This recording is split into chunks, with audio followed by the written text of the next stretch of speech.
part of ultra running. As we seek the buckles, the finish lines, and the crazy distances, we experience a lot of failure along the way too. I'm Heidi. And I'm Michelle, and we're both ultra runners and ultra running coaches who want to know more about the dreaded DNF, how, when, and why they happen, but more importantly, how we learn, we move forward, and we get back up to run again.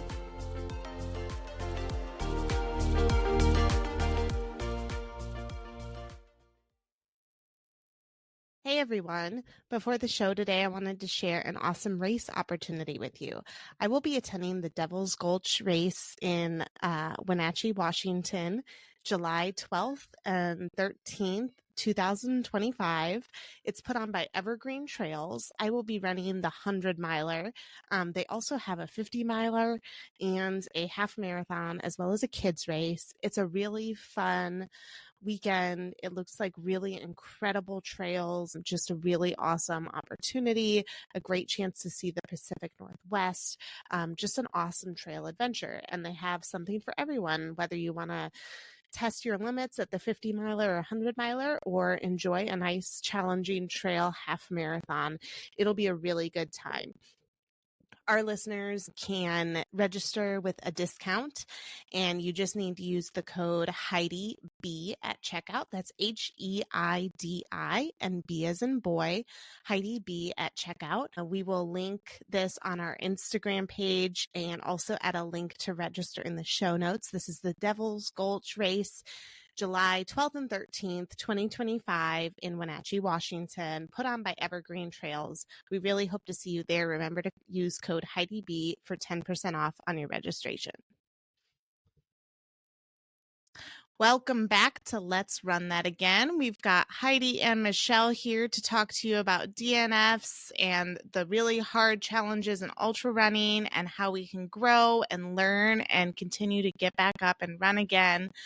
And I will let Michelle introduce our very exciting guest today. Well, we have today joining us all the way from New Zealand, we have Hazel Harrison, who I feel like is coming to us from the future because yes, I thought the same thing. We're recording. Heidi and I are on the East Coast of the U.S., where it is Monday evening, and Hazel is 17 hours ahead of us in New Zealand, where it's already midday Tuesday. Definitely Googling like half an hour ago. I was like, what time is it in New Zealand right now? It's like, it's October 15th there.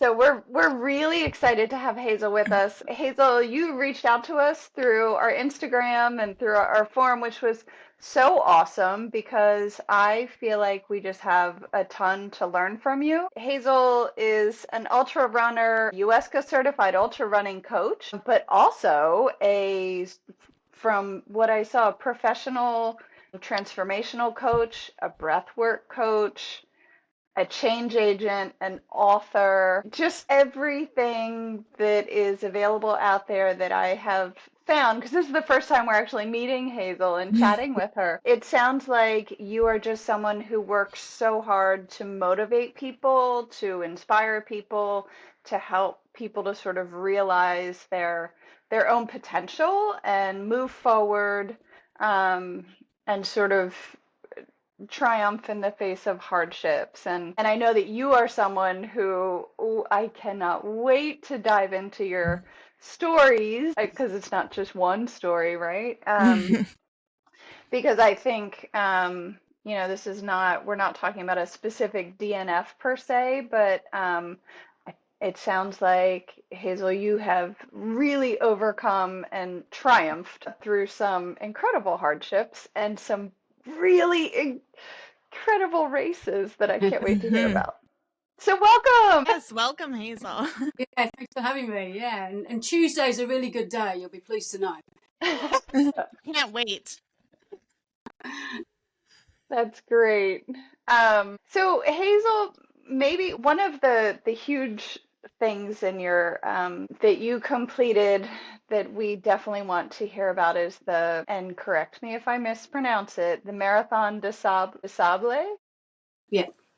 Which we're definitely going to have you talk a little bit about, but your journey with running and ultra running began before that. So maybe you could just tell us a little bit about that and about yourself. Yeah, so I think I learned to love running because I joined the British Army, so I had to do it twice a year, so I might as well love it. But I didn't really do big distances. I was a track and field. I did 400 meters and 800 meters, and that was all I wanted to really do. And then in 1989, I did my first ultra distance. So it was around a 5 mile loop. It was 90 something miles that I did. And I thought, oh, that was pretty neat. I quite enjoyed that. And I think that's really cool. But then there was nothing else around because in the UK, because that's where I'm from originally, there wasn't really anything like that, you know. So it was a case of, I'll put that on the back burner and just sort of remember that. It was about that time when I first heard about the Marathon des Sables and thought, oh, that would be pretty neat. 5 days running across the Sahara Desert. What could possibly go wrong? I popped that on the bucket list. And then I just sort of did half marathons and marathons through the years. I had a bit of a split up with exercise because it overtook my life a little bit.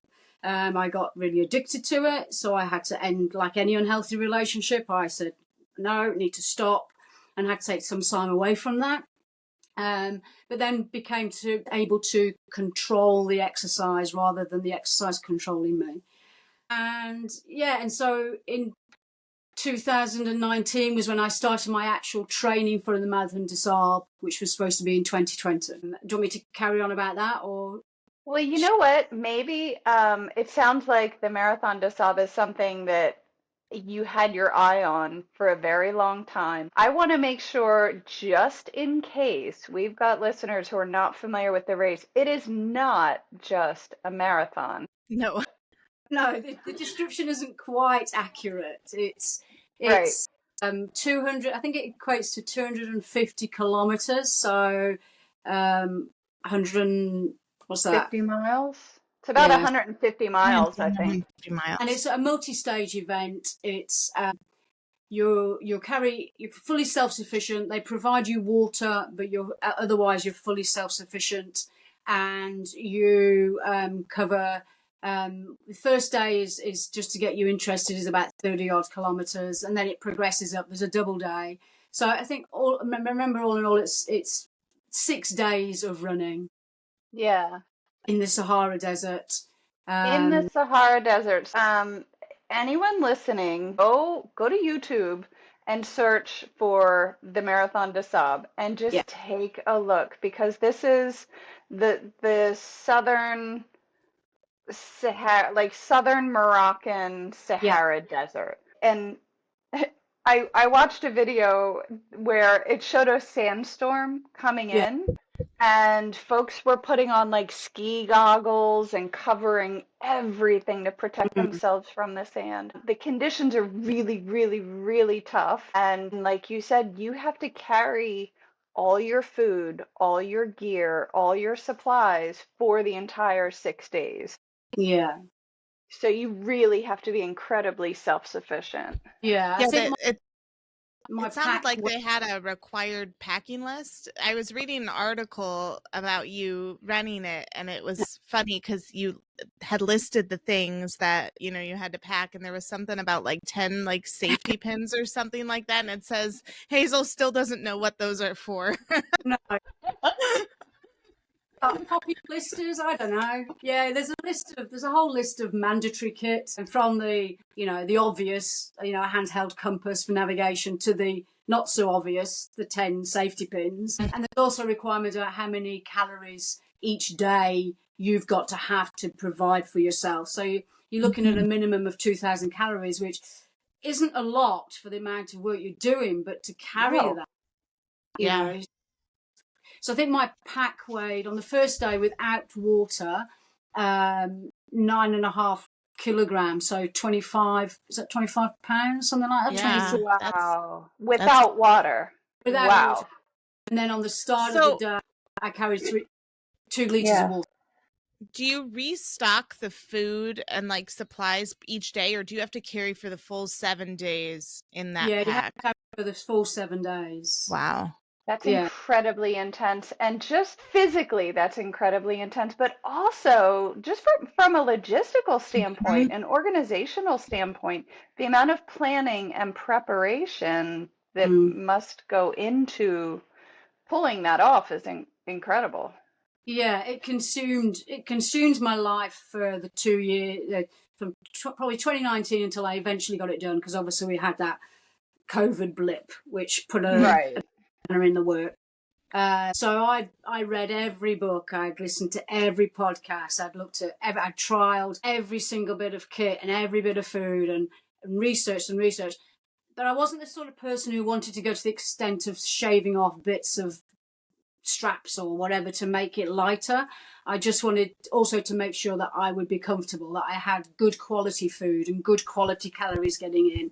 Right. And I was prepared to sacrifice and have a bit extra weight to have that knowledge that what I was getting in my body was good quality. That makes a lot. I can understand that for sure. So, as you're preparing for this like dream race that sounds like an unbelievable adventure, that not only were you having to deal with all of that, but just before the race was coming, you had another like a major hardship roll your way. Maybe tell us a little bit about that too. So one of life's curved balls, you know. So the event, the date of the race I'd entered was April 2020. So training commenced in earnest in 2019. September 2019, I did a 100-kilometer race over in Australia and got first in the age group. So I knew training was on point. Mid-October of 2019, I got a mole on my left shoulder blade that I've been keeping a bit of an eye on. So I decided to go and have it taken off rather than to leave it. So the doctor said, yeah, we'll take that off. Doesn't look like anything to worry about. So he took that off. And then, in fact, the following day, I went and did a multi-day training weekend. Carried a pack, everything. Got back from that, and the doctor went to have the stitches out. And then the doctor called me later on that afternoon and said, oh, Hazel, your results weren't in. I've just got them. I'm afraid it's not good news. So I went, oh, okay. And I'm from a nurse background, so I've obviously got a bit of knowledge in there. So he said it's melanoma, and it's not just in situ. It's quite deep. And can you come back down to the surgery? So it transpired that I'd actually got melanoma stage 3, and that I then required to have a further scan of my lymph nodes and go in and have a wide excision done, which was all happened within a month. Things moved pretty quickly. So now we're looking at mid-November, and I had an operation. I've got a scar from the top of my shoulder blade to just under my armpit. Wow. And so I negotiated with the surgeon how long I could, from my hospital bed, how long I could have off running, because I was like, there's no way I'm letting this stop me. It's just I have to pivot. I have to think about You're in the middle of your training block. Yeah. We're only 5 weeks out from the event now, and it's a big event. So I negotiated time off. I could go on the cross trainer. I couldn't run for a little while. The results came back that it hadn't spread into any other areas of my body. So the surgery was all I needed. So I carried on with training in earnest and thought, right, let's get on with this, knowing that I'd have to be back at the clinic like every couple of months to begin with, and every 6 months, and for the first 5 years, it's every 6 months, and it's actually 5 years this week. Wow! Oh, wow! Congratulations! Yeah, that's significant. Yeah. You know, but it was one of those things. I had to give it a name, and I just called it the bloody nuisance. So when I talked about it, it was just a bloody nuisance, you know, and it was never going to stop me doing the Marathon des Sables. I just had to think about logistically protecting that scar, making sure, again, because my immune system was quite low, was also making sure I got the right calories in. And that was why the emphasis on the good quality food was important when I was out there. That makes even more sense. Yeah, absolutely. Wow, that is incredible. Yeah, even just a pack on your shoulder. I mean, I'm thinking, I love the way you kind of gave it a name, almost in a way to help contain it. Like, it kind of defines it, and it okay, this is what it is. It's not anything more than, That's yeah. right. That's right. I didn't. It was funny. I was interviewed by Melanoma New Zealand, and they said to me, "How did I feel when I had skin cancer?" And I'd never given it the name cancer. I never thought of it as that. I hadn't given it. I didn't want to give it that much acknowledgement. It was just a bloody nuisance, and I just needed to deal with it. Yeah. I think that's a really interesting and powerful, yet really simple technique to kind of like, this is what it is. Like, I'm going to define it, give it a name, keep it in its place, and that's it. Yeah, pretty much. But it sounds like you were really Wow. just very wise about it all too. Like you didn't just, say, okay, well, I'm going to do this regardless of this diagnosis.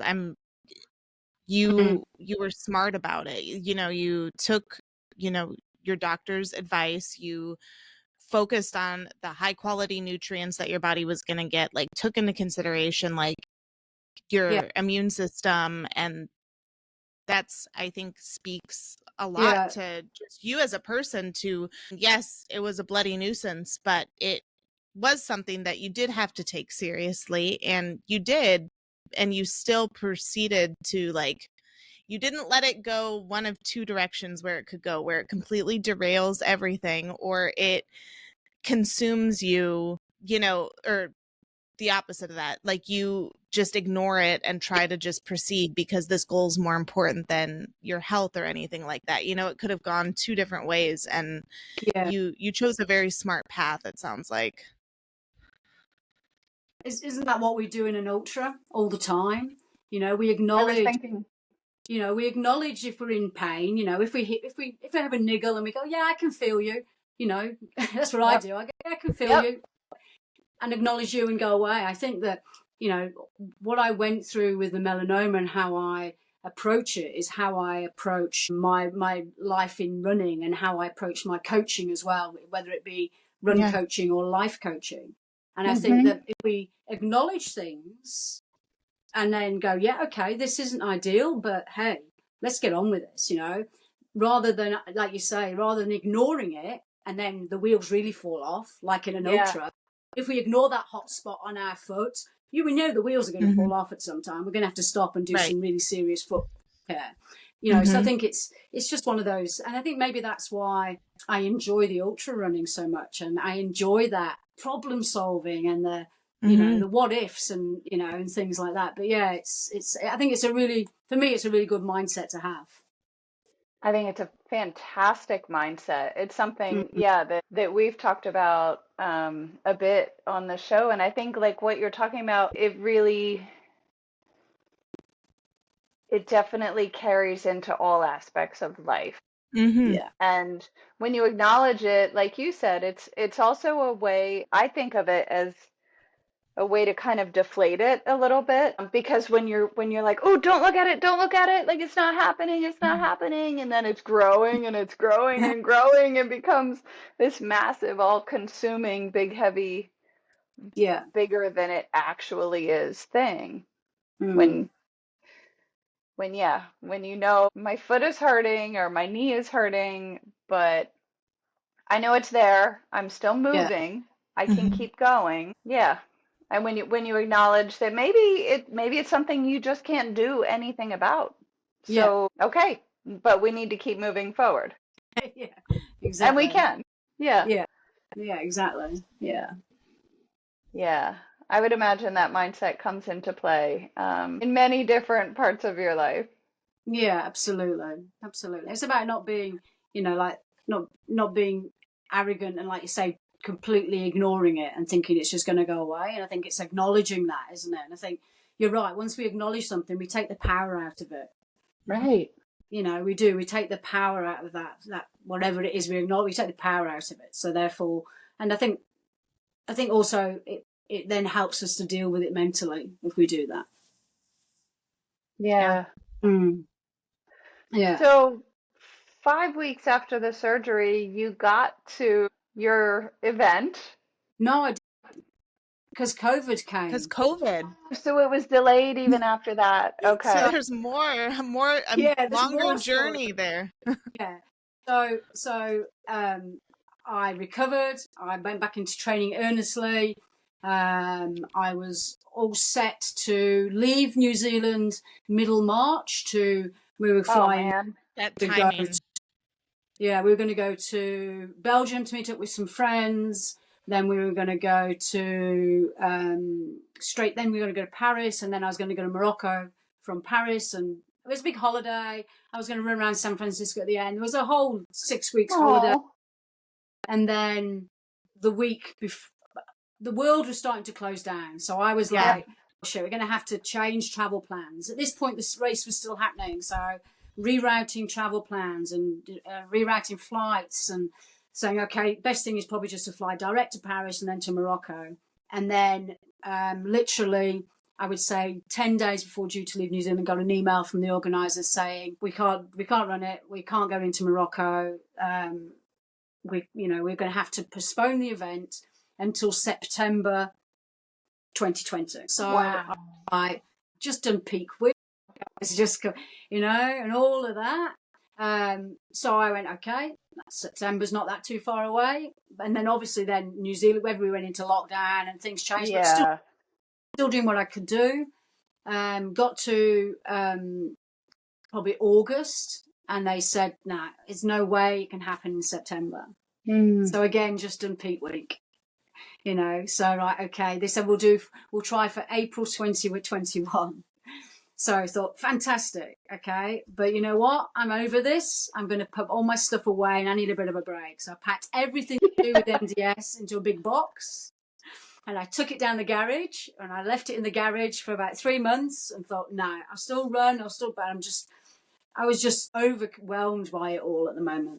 I'm sure. Well, especially to go through that twice of like, all right, we're packed, we're ready to go, like things are prepped. Like I was messaging Michelle today because I'm in preparation for my first 100-miler in like 11 days. And I was like, tell me this gets easier because there's so much stuff. So I can't even imagine doing that kind of prep work twice for such a big event. Like, Yeah. So that was supposed to happen in April 2020. By Christmas, December 2020, they said it's not going to happen in April 2020. We're going to put in a date for October 2021.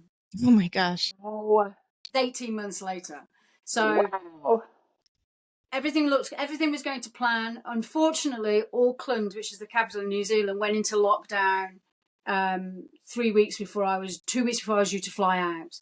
I could still fly from Wellington up to Auckland, and the country was in lockdown essentially. I'd had to have a negative test to get out the country. I then had to go via LA, where I had to prove I got a negative test. So the logistics are just blown up. But I did it. I managed to travel safely from New Zealand to Paris, where I had 4 days in Paris to get another test to say that I was. Oh my gosh! Because it had to be less than 24 hours. Right. Yeah. It would take 36 hours to get anywhere from you. Exactly. Oh my word! Yeah, I guess that was kind of when there was like a resurgence happening, and there was like the second cycle in the pandemic of the shutdowns happening. It was really weird. It was like going to LA. LAX is like one of the craziest airports, isn't it? Yeah. But there was nobody. There was like walking down. There was like, it was so quiet. It was so creepy. quiet. It's eerie, yeah. And there was people in hazmat suits and, doing stuff. It was just like, it made me feel like I just landed in some, science fiction movie where some virus had taken over the world, Well, kind of had. Exactly. So, wow. So I managed to do it in October 2021. Again, that's, 3 years ago. This week we finished it. Yeah. But then I had to spend 2 weeks in isolation when I got back, because we were in managed isolation. So nobody was allowed to fly straight back into your own world, if you like. You got allocated a hotel that was managed quarantine hotel, and I had to spend 2 weeks in a hotel before I could get home. Like in full race recovery, like probably You know what? destroyed. It was really good because I didn't have to think about anybody else I was again. gonna say you can just like Like- relax for 2 weeks.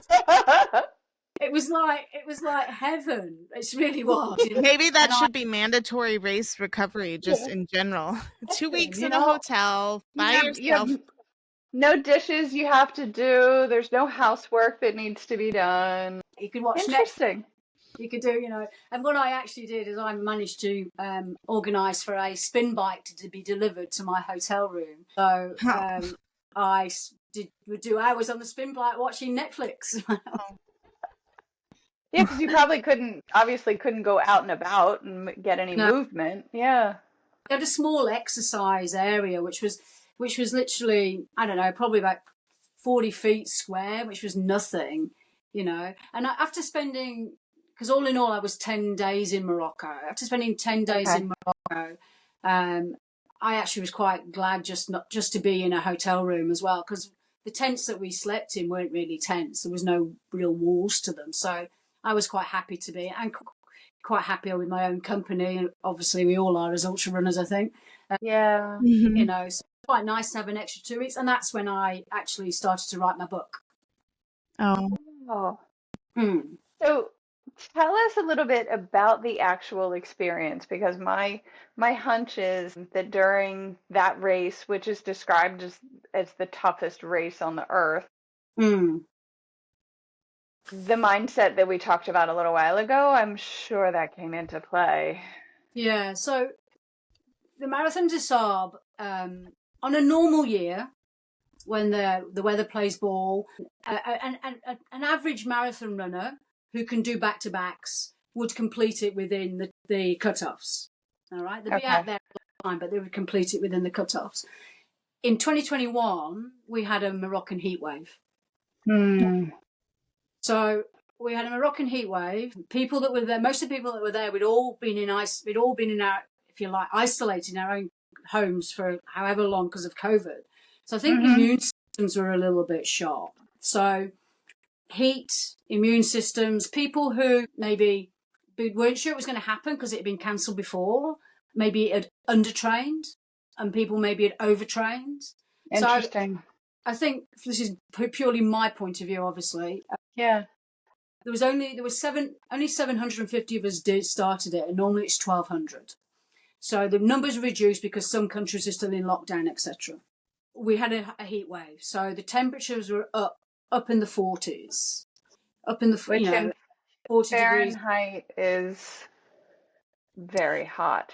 I forget how the calculation goes. Yeah, so it was out of the ordinary, and because of that, there was a lot of gastric bugs going around.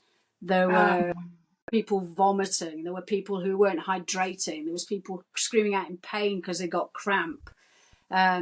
It was brutal because of the heat wave, and because of that, people were dropping out. I mean, unfortunately, we had a death on day 3 out in the desert. I heard about that. A man actually had a cardiac arrest that year. Right. Yeah. He had a cardiac episode. He was a fit 50-something ultra runner, no issues, but whatever took play that day, he ended up having a cardiac arrest and ended up passing. And in the end, I think that it was nearly a 50% dropout. Wow. And this is a race that, even though it's so tough, it sounds like the finish rate is typically much higher, right? Yeah. I think it's normally a 10% dropout.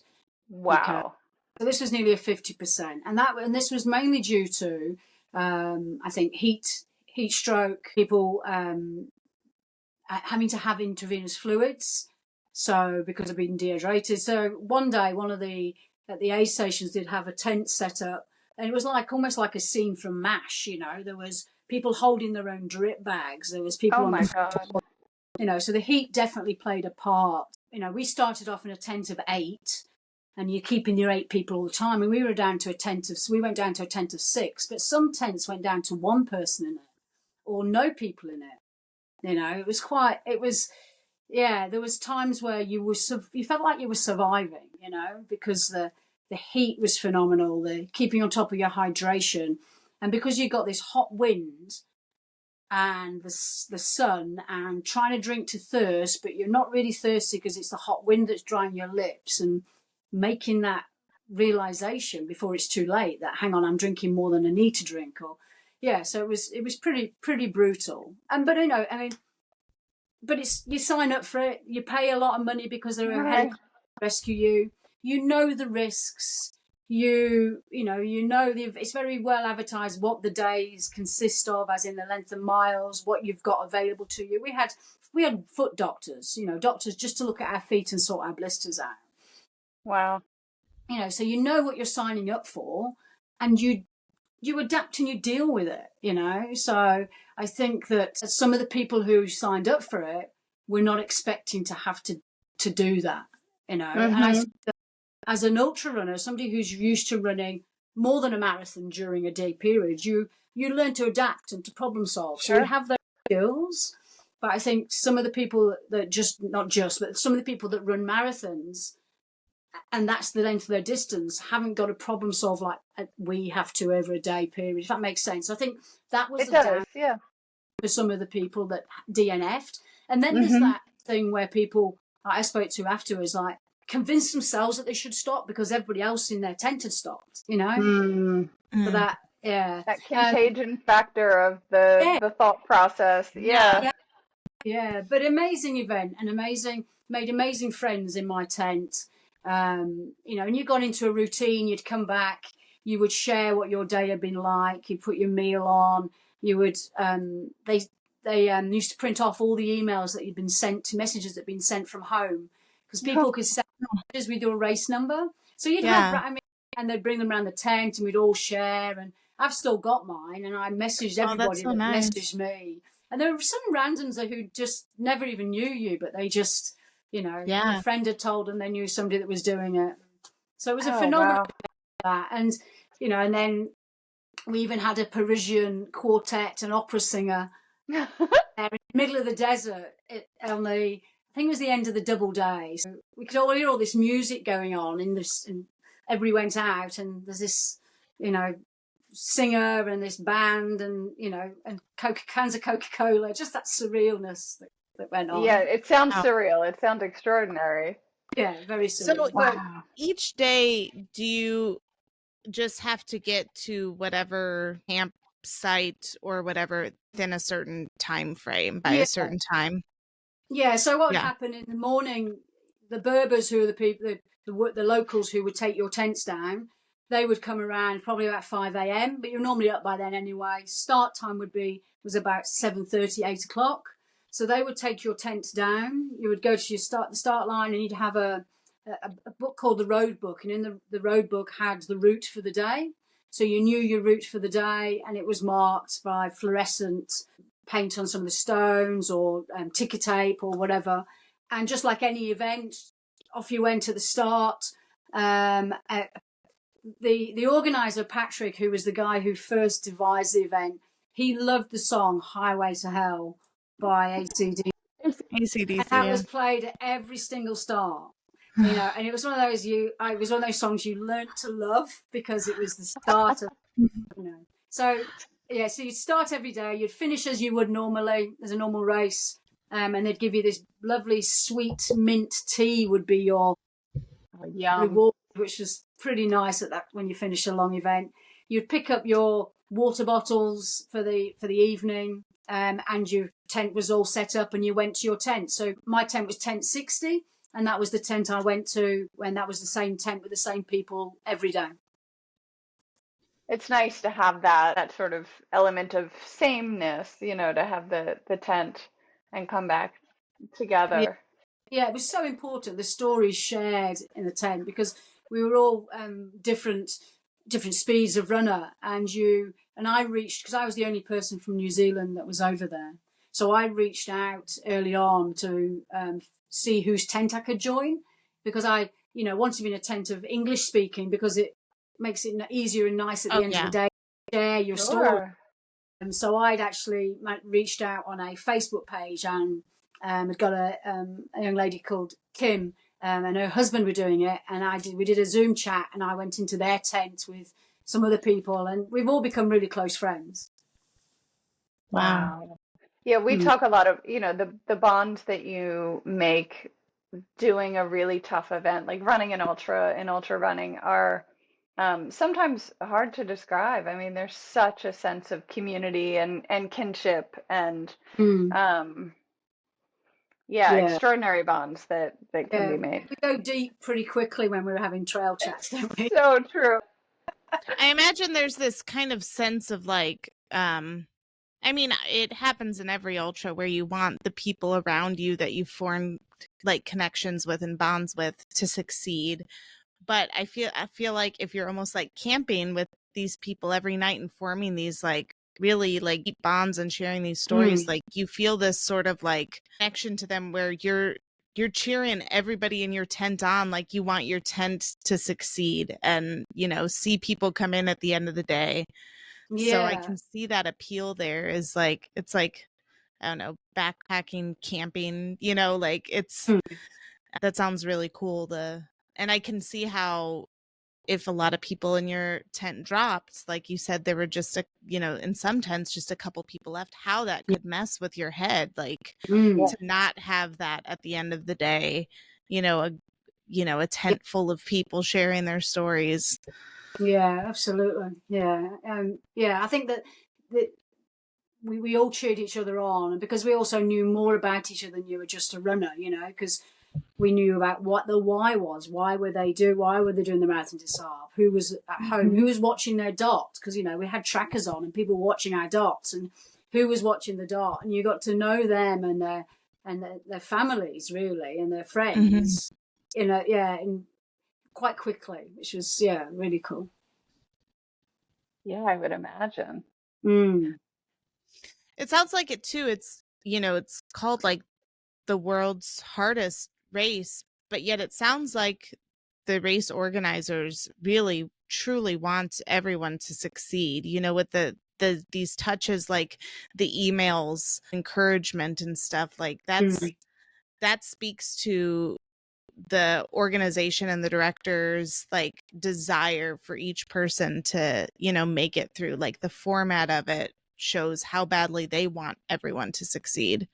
Yeah, I think Patrick, he really had that at his heart, that there was things that he felt that would make it a better experience, and if mental health is lifted by having messages from home or messages from, fellow runners or whatever, then we've got more chance of succeeding. The format has changed since last year, so they don't get the emails because the race director has now changed, and there was a lot of backlash about that, I think, from certain people, because it was really welcomed, because you had your own person who looked after a group of tents, and ours was called Florence, and she couldn't speak much English and we couldn't speak much French, but we communicated. And every night she had an invested interest in us. She wanted to make sure we'd all got back safely. Yeah. And then she came and gave us our individual, messages. And she was just so lovely. It was just such a great part of it. And it's a shame that they've actually taken that out, I think. Yeah, it really does sound like a special element, like just a whole different sort of heartwarming touch. Yeah. I imagine also, though, it was really hard. Were there moments where you wondered if you if you'd be able to push through? That's a lot. Yeah, there was, and that was the start of day 4 and 5 was a double day. So on day 4 you set off, and it was 90 kilometers we had to do, but you had 2 days. So you had 2 days to do it.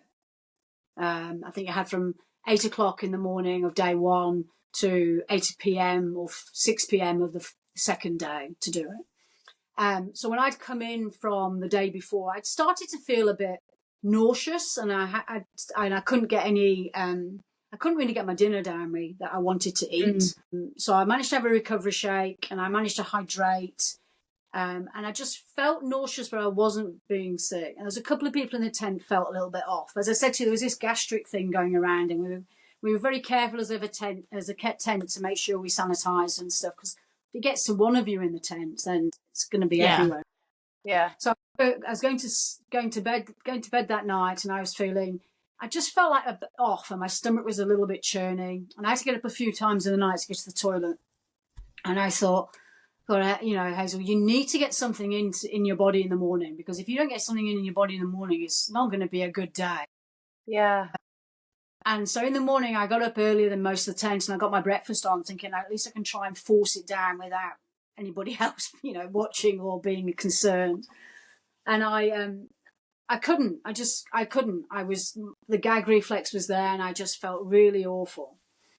And you talk about the draw of giving up because other people giving up. But that morning, one of our colleagues wasn't going any further in the tent.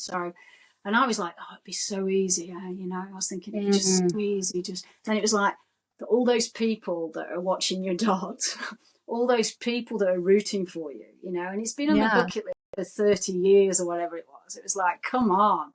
So I was like, okay, let's just do one aid station at a time. Let's just, so that good thing that we do, be in the moment, be in this kilometre, just break it down, just get to the next aid station, do what you have to do and get on. So Kim and Ali, who were the two people I'd met via Zoom, they had felt rough as well. And I said, hey guys, can I walk with you? Because they were going to walk it, most of it. And I said, I don't feel like I could probably run much today. So the three of us created a little team, and we encouraged each other, and we just said, checked in with each other at every aid station. Are we all good? Do we need to stay any longer? Let's, have something to eat if we can, and then get on. And we just, as a little unit of three, we just ticked it off and ticked it off and ticked it off. So at the beginning of the day, I was like, oh gosh, I don't know if I can do this. But then just being in the moment and doing all that good housekeeping, feet are good, knees are good, head's good, drink, keep moving. And so that we finished it as the dawn of the second day. We were coming in to finish as the sun was rising. So it was... Oh, that's fantastic. So kind of ahead. Yeah. Yeah, but it was... that was the only time when I was like, I don't know, But once I got moving, then I was fine. But it was that... Yeah, it was just not knowing that I couldn't run because I just didn't have the energy to run, Didn't have the calories in me to do it. And that I wasn't sure I'd get the calories in all day to be able to keep going. Then I just had to focus on in the now. Right. Yeah, but I love the way that you broke down, and it's kind of, it makes me think of sometimes when I'm in a really tough moment, I try to think of, okay, what can I do right now? There's so much that's outside of our control, right? There's so much that we absolutely, you can't make your stomach all better. You can't fix your GI issue. But what can I do right now? Okay, I can check my feet. I can, like the things, like you said, the housekeeping. I'm gonna remember that. Like, you can do your good housekeeping. Look at the things that you can, that sort of body scan. Yeah. What can I check on? Okay, all my other parts are okay, and let's focus on the kilometer or the mile that we're in, and just move forward. And if you need to slow down and walk, then that's what you do, but you're moving forward. It's always forward progress, forward momentum. Yeah. And to have that camaraderie with, others, I feel like that's a really powerful thing in ultras, because it also gets you out of your head. I can remember a specific moment where I was about to quit. I was literally actually about to walk back to the aid station I had just passed and was like, no, I'm done. And another woman was coming up and said, wait, where are you going? And I said, oh, I think I'm done. I think I'm going to go back. And she goes, do you want to just walk at least to the next aid station with me? She's like, I'm moving slow. Let's just walk together. And that got me to the next aid station. So it's like that power of others, just because when you feel like you're alone, it's it can, like, yes, to a certain extent, us ultra runners, we're good at being alone, for certain amounts of time, but there's that power of like having another person to kind of share the trials and sometimes the misery with, and talk to and take your mind off of it. I always say misery loves company, and in ultras, I kind of mean it in a different way. Like there's something comforting about being there together, and knowing that you're all experiencing the same hard. Exactly. Yeah, we all experience the hard. It's just different levels of hard. And I think exactly. I reframed the day, because most people dread the double day, and I sort of, before I even went to Morocco, I decided I was going to reframe it, the fact that how lucky am I to get to see a sunset in the Sahara? How lucky am I? So I made it an aim to get a picture of the sunset in the desert, and I did that day. All about reframing, Yeah. I bet that was such a good sunset. I love that, because that's another thing that you can do. We can pretty much always reframe things. That's a simple shift of your thought processes. It's a simple shift of how you choose to look at something. Yeah, I think mindset is so important. It can unravel us so quickly if we listen to our negative narrative, and give it too much space. And I think that just by spinning it's not all unicorns and rainbows, but going, okay, this too will pass. Right. And I go, there's nothing wrong with having a pity party for one. Just have your pity party and get on with it. And move on.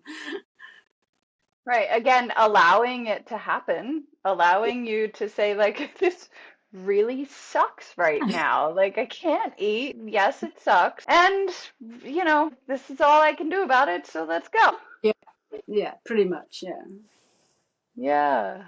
Yeah, that's something I personally try to work on, because I'm definitely much an avoider. Like, I tend to think like mind over matter. Like when I start to feel like it sucks or it's hard, it's like, oh, it's not that bad. Like it's okay. Like you can do this. You're fine. Just ignore it. But to just like kind of welcome it and let it sit for a minute. Like, okay, yes, this is hard, but that's okay. Like we're going to just keep moving forward. And so that's something I'm like trying to work on, is like that, just acknowledge it.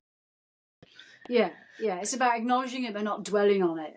It's about, absolutely. I hear you, I feel you, but just on with it. See you. You're there. Let's move on. Yeah.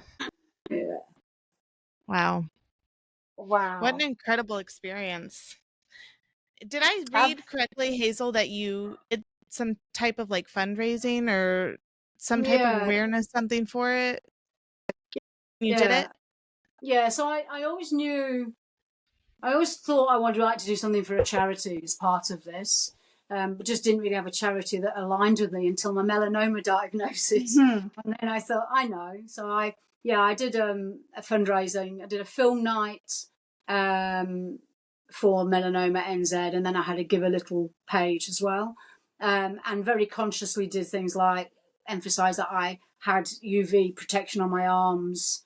I wore sunscreen, I wore tinted glasses, I wore a hat, and advocating for good protection, because, we're out in the sun a long time. And a lot of the time, as ultra runners, I think we underestimate how much time we're out there and the damage that to our skin. So I'd raised money for Melanoma NZ, but also by putting a positive on the fact that it's okay to wear UV sleeves and it's good to wear sunscreen. And I remember hearing something about how ultra runners are at like serious risk for developing skin cancer, just because our sun exposure is just so constant. It's the long training days out in the sun and the long races out in the sun. And I know have previously not been good about like sun protection and wearing sunscreen, but I've really started to embrace it. And I didn't even make that connection when you first started talking about your melanoma, that you were literally running a race in the Sahara Desert. Like that's significant. With a whole different perspective, I'm sure, on sun care and sun exposure. Totally. So, I mean, that's amazing to use that as kind of an advocacy moment to, you know, bring light to that for people, because it is something that so many people don't even think about. No, I mean, I never thought about it really. I used to, Yeah. you know, I love the sun. I love being out in the sun, and I would put a little bit on my face, a little bit on my hands, you know. I never thought anything of it. And then after the diagnosis, it was like, oh, right, okay, I'm going to wear or put it on once in the morning and like think, okay, now I'm good for the day. Yeah. But no, not really. Like, let me go for a 5-hour run. I'll be okay. Yeah. And I'd be a typical, wouldn't do it in train, would do it in race day because it's part of my race day routine, but wouldn't necessarily think about it in training. Oh my God, I've totally done that. Part of your race routine to sunscreen, anti-chafe, whatever, as we're getting ready. Yep. But not in our training sometimes, and it's about just changing that. Yeah. That's definitely a takeaway I didn't expect to be taking away from this conversation. I know, meaning it's good though. It's very important. It really is. So you actually wrote a book about your experience at the race that year. Brutally Beautiful? Absolutely, yeah. Because the title was quite easy to come up with, because when I got back, everybody say, "How was it?" And I say, "It was beautifully brutal." You know, brutally. You know, yeah. Yeah, it was just So the title was quite easy to come up with, but yeah. So the book covers. It actually starts off from some of my childhood stuff, so it gives a background into, I suppose, what makes me the way I am and how I am as a person, and through my my journey with exercise and the addiction to exercise, to then going, hey, this is not okay, you know, but then allowing it back into my life when I could then control it, right the way through to doing the Marathon des Sables, day-by-day accounts of that, right through to my being in managed isolation. But then also the process I went through when I got back, because I went through for years I was Hazel who's going to run across the Sahara Desert. What am I now? Right. Yeah. What am I? Why? And then that was such a brutal experience, a survival experience, that I wasn't really sure how I could fit into normal life initially. And it sounds really, I probably had a bit of PTSD type things, being ex-military, because I'm an ex-pilot. And I think that I just struggled with finding my new why and my new place and my new identity. And then it was like, you know, you're more than running, you're more than that. You know, about taking that time to strip back all the layers that make up us and go, okay, so you've you know, that's been done, but that's not it, you know, that right. And I really it took me a while, and everything was really overwhelming. I could absolutely understand that, not only because of the scale of the event. I think in any given year, someone going through that event, that could happen. For you, I mean, it was such a prolonged process leading up to the race from 2019, 18 months, like nearly, I'm sure from the time you were planning, it was at least a couple of years that it was the thing. I was curious, you have a really strong mindset, and your ability to reframe, your ability to really, it sounds like, stay very grounded in the way that you look at things and the way that you work through things.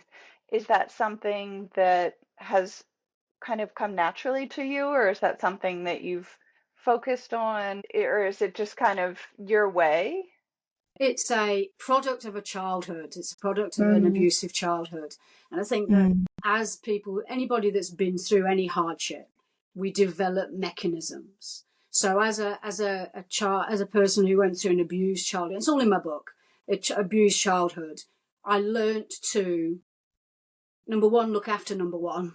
Number two, compartmentalize things and contain things. And from a really early age, acknowledge to myself what was going on, and then acknowledge what could I do to protect myself, what can I worry, what's worth worrying about, and what am I able to change. So that started off as a little 2-3 year old, and all I've done then is, you know, over the years, is realize that that's part of me, and that's part of what makes me and make me able to reframe things and be able to approach adversity and to be able to go, okay, yeah, this really sucks, but this is not going to define me. You know, this is not going to be my label. This isn't going to, you know, and so just taking ownership of it, you know. So I know if you look statistically that children that have been abused go down drugs or prostitution is a fact. It's a fact. So being okay, no, I'm not, that's not, that's not me. Yeah, you know? there's been extensive longitudinal studies. Yeah. Yeah, you know, and taking ownership of it. So then that's what, and part of that is what's in me, is that I am forever looking for the what ifs and what could go wrong, and but not in a negative way. You know, what could I do to prevent that, or what could I do if that happens? And I think that that's something that helps you through life and helps me through my ultra running. So, and I'm always, but you acknowledge what happened, you acknowledge what's going on in your life, and you have options. And you weigh your options up and you take what option fits you. You said something when you were talking about, you know, your childhood, and you said, what do I have the power to change? And I just feel like that's such a powerful thing to carry with us, not only in like ultra running, but in like life. Like, and we've talked about that on the show, Michelle, I know, where it's like, what's in our power to actually control right now? Like, and kind of eliminating the things that we can't control, because there's many things that we have no control over, but then narrowing it down to what we do have control over. And I think that can be a really powerful tool, you know, just to bring it everything, but to bring it back to ultra running, because that's what we talk about here. Like, that's, you know, if it's pouring down on your race and it's muddy and wet and, you know, just miserable, you have no control over that, you know, situation at all. I'm using that example because that happens to me in almost every single race I run. But like reframing it into what I can control, like oftentimes in that situation, I'm like, okay, well, what little kid didn't love bouncing around in puddles and in the mud? Like, I'm gonna just be a little kid today, and I'm just gonna be messy, and it's gonna be fun, because I can change that, my outlook on it, and not how you think about it. And not, I can't do anything about the weather, and complaining about it is only going to make everybody more miserable and upset that it's that way. Or, you know, there's so many situations that can apply to, but I just think that's a really, like, you know, what do I have the power to change is a really powerful takeaway. Yeah, and I think it's our response to things, isn't it? You know, like you talk about you know, you talk about the rain when you're on your races. I mean, how many people, I mean, I don't, because I go, oh, it's raining, it's training, I've got a 3-hour run to do. That's great, because I can wear my new jacket that I don't normally get to wear, or, you know, or I can't control the rain on race day. So I like to sort of, have those mantras, and I think mantras and positive talk is so important, you know. My main mantra is, when I'm out running, is how lucky am I? How lucky am I to be out here in this, you know, in this rain? How lucky am I to be out in the mountains, you know? And I choose to do this. And I think that, we just got to keep a reminder, I think. Big.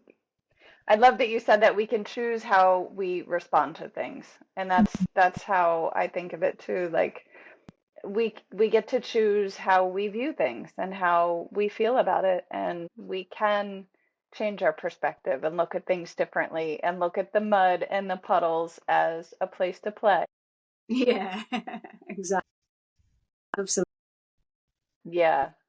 I mean, it's so true. It's so true about life in general, like you were saying. And it really applies to any time you're facing hardship, whether it's one that we signed up for and we paid money to experience, or the ones that pop up on us through life like a storm. Yeah. I think it, you know, keeps life interesting, and it's, you know, I think how it just builds.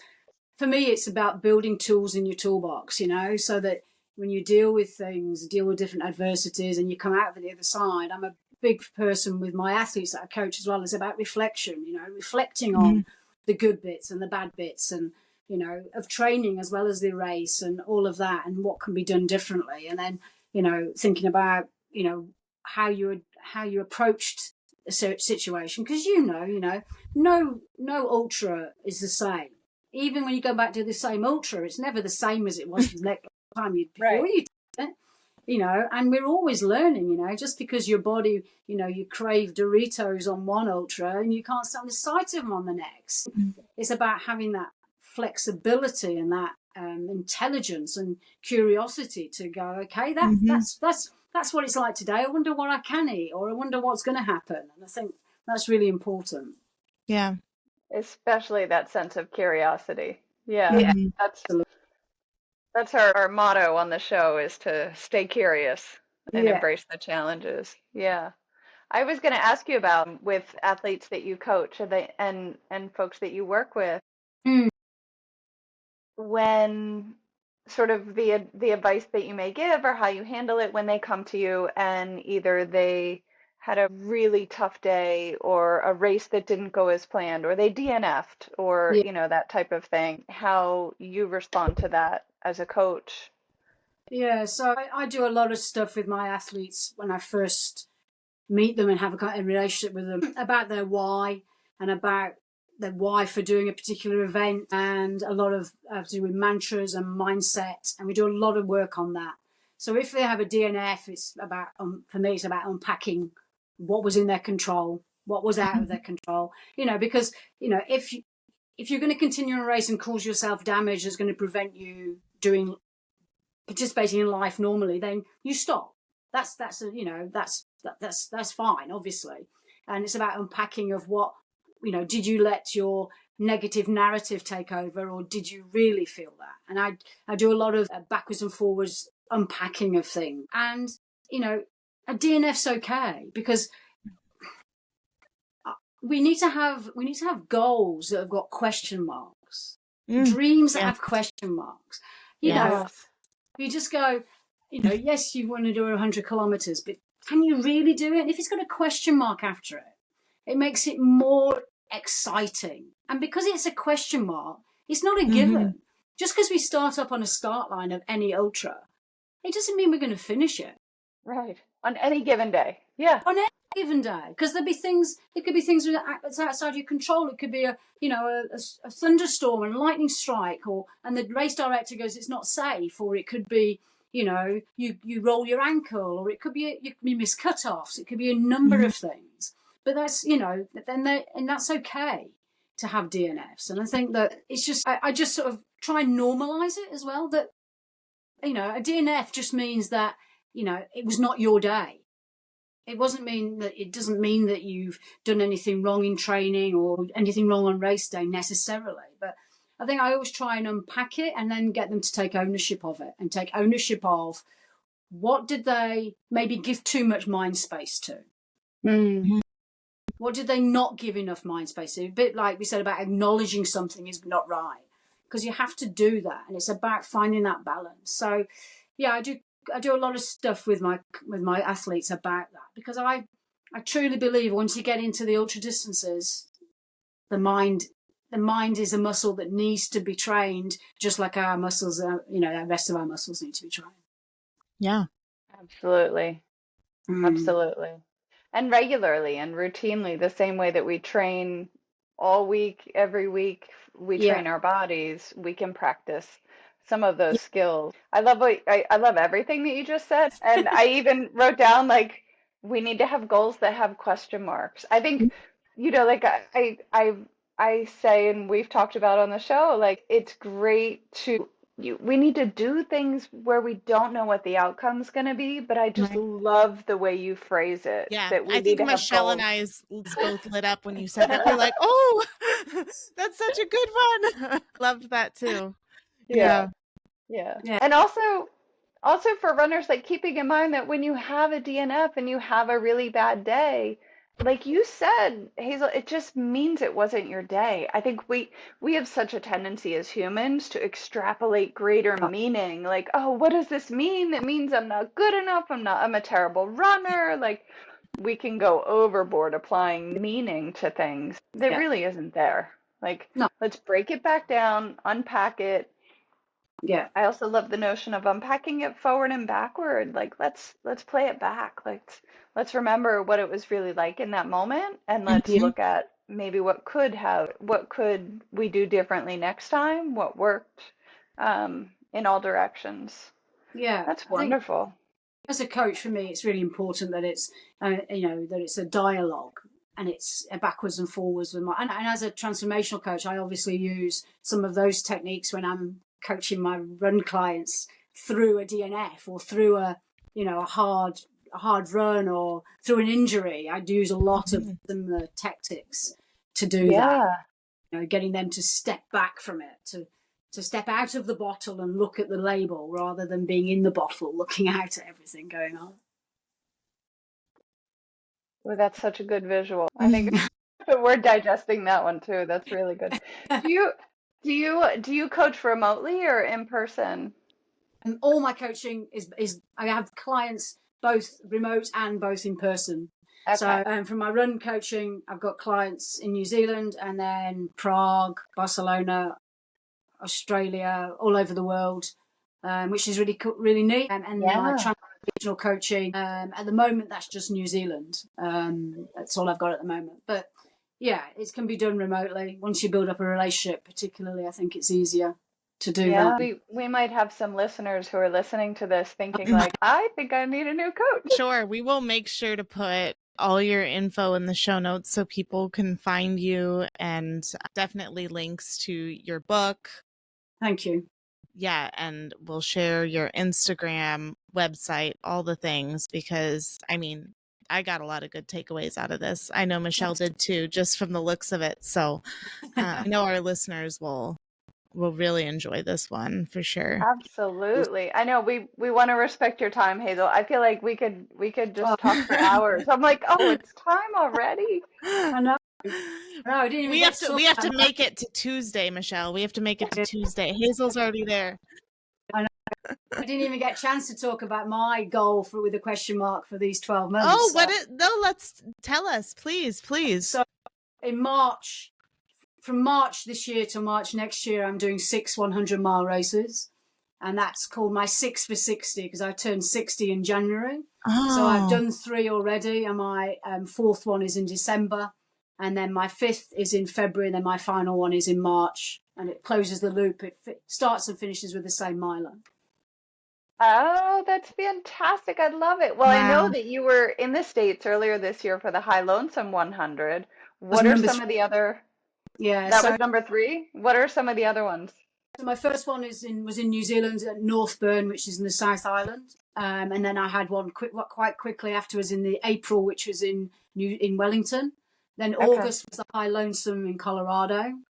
In December, I'm down on the South Island of New Zealand in Nelson for the Spectacle 100 miles. And then I'm in February, I'm in Rotorua for the Tarawera 100 miler. I've heard such good things about that. Yeah, so it's a pretty awesome event, especially an event for people who coming from out of the country too, because of the significance of the land that we're running on and the opening ceremonies, etc. It's quite a good cultural experience to do. And my final one will be Northburn, which is what I started with. So 3 100 miles in a 12-month period for my 60th in January. So we'll see. Wow, that's amazing. That is fantastic. Can I ask when in January is your birthday? Okay. Well, my kids are both in January, and I'm February 12th, right after that. Awesome. Oh, that's fantastic! I love it. Well, we're definitely gonna be following along.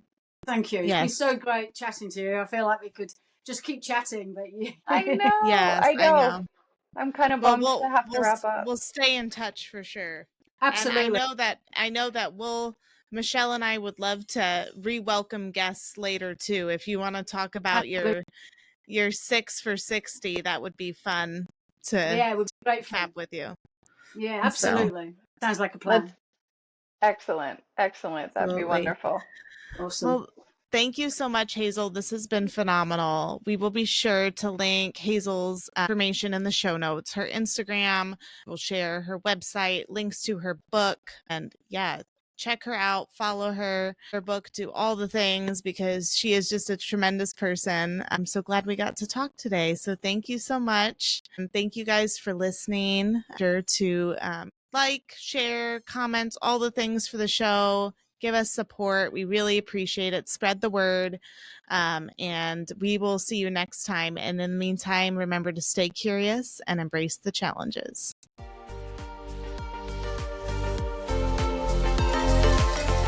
We appreciate your support so much. If you enjoyed the show, please remember to leave us a review and subscribe so you never miss an episode. Tag us on our Instagram at Let's Run That Again and give us a shout out when you listen. And as always, we welcome feedback from you and are open to ideas and guests for future episodes. Reach out on our Instagram or email us at letsrunthatagainpod@gmail.com.